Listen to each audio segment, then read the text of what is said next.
আমরা আপনার আগেই বলেছি যে আমরা গণতন্ত্রে বিশ্বাস করি। এই আমার সাংবাদিক ভাইরা আমাকে প্রশ্ন করছেন যে বিএনপি গণতন্ত্রে সনদে স্বাক্ষর করবে কিনা। আরেকটু অপেক্ষা করেন, ওই দল দুটোর উপরেও দিচ্ছে যে ওরা করবে না যদি ওদের পিয়ার না হয়। আমরা কিন্তু সেই কথা বলিনি। আমরা বলছি যে আমরা অবশ্যই সনদে স্বাক্ষর করব যদি আমাদের যে কথাগুলো আমরা বলেছি সেগুলোকে যদি লিপিবদ্ধ করা হয় এবং যেগুলো বান্ডেল থাকলে প্রতি সেনমানিতে টাকা বাঁচবে। বিকাশ সেনমানি বান্ডেল কিনে জিতুন প্রতি লেনদেনে। আপনার কনসেন্ট দেয়নি, নোট অফ ডিসেন্ট দিয়েছি, সেগুলো যদি লিপিবদ্ধ করা হয় এবং আমরা গণভোট মেনে নিয়েছি যে নির্বাচন দিনেই গণভোট হবে। সুতরাং আমরা এখন পর্যন্ত অত্যন্ত ইতিবাচক ভূমিকা পালন করেছি। আপনার আগামী দিনে আপনারা জানতে পারবেন যে বিএনপি স্বাক্ষর করবে কিনা। এত অস্থির হয় না, একটু অপেক্ষা করেন, একটু টেনশন থাকে ভালো, তাই না? আমরা আবার গণতন্ত্রে ফিরে যেতে পারবো, তাই না? একটা নির্বাচন হবে, দেশের মানুষ এখন নির্বাচনের জন্য তৈরি হয়ে গেছে, তাই না? কি কয় তোমরা ভোট কোনটে? ভোট হবে নি? লোক আমাকে খালি জিজ্ঞেস করে ভাই নির্বাচন হবে না? এই যে কয়েকটা দল আপনার একটু জনগণের মধ্যে একটু বিভ্রান্তি সৃষ্টি করতেছে।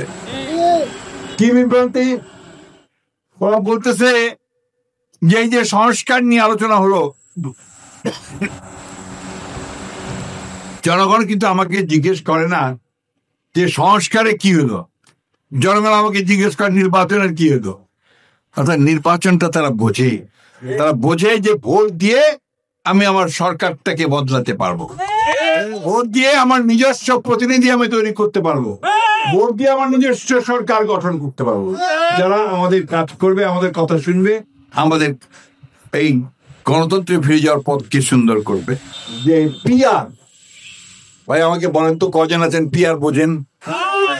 বলেন না, বোঝেন কেউ? জনগণ যেটা বোঝেন চাপা দিলে কি চলবে? চলবে না। আমরা এই কথাই বলছি যে আমাদের দেশের মানুষ এক ব্যক্তি এক ভোট, পার্লামেন্টের ভোট, এটাই বুঝে, তাই তো না? ওই সে আমার ভোট আমি দিব, যাকে খুশি তাকে দিব, তাই না? বিহারে যেটা ওরা বলতে চায় যে ওইটা না, দলকে ভোট দিতে হবে, ভোট এমপি হবে কায়েমুল আলম নিয়ে, ভোট দিন কাক দলক, কিন্তু সেই দল লোকটা কে? যে লোকটা আমার কাজ করবে, যে লোকের কাছে আমি যেতে পারবো, এমপি সাহেবের কাছে গিয়ে বলতে পারবো ভাই আমার এই জিনিসটার সমস্যা হয়েছে, এই স্কুলটার কাজ হচ্ছে না, এই মাদ্রাসার কাজ হচ্ছে না, ওই রাস্তাটা ঠিক নাই, এমপি সাহেবের কাছে গিয়ে বলতে পারবো, তাই না? কিন্তু দল থেকে বলতে অনেক ব্যাপার, বুঝেও পারি না, এই জিনিসটা বুঝতে হবে।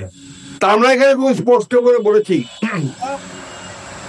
যে পার্লামেন্টের নির্বাচনটা হোক, একটা গণতান্ত্রিক ব্যবস্থা ফিরে আসুন, এরপর ওই পার্লামেন্টই নির্ধারণ করবে যে পিয়ার হবে কি হবে না।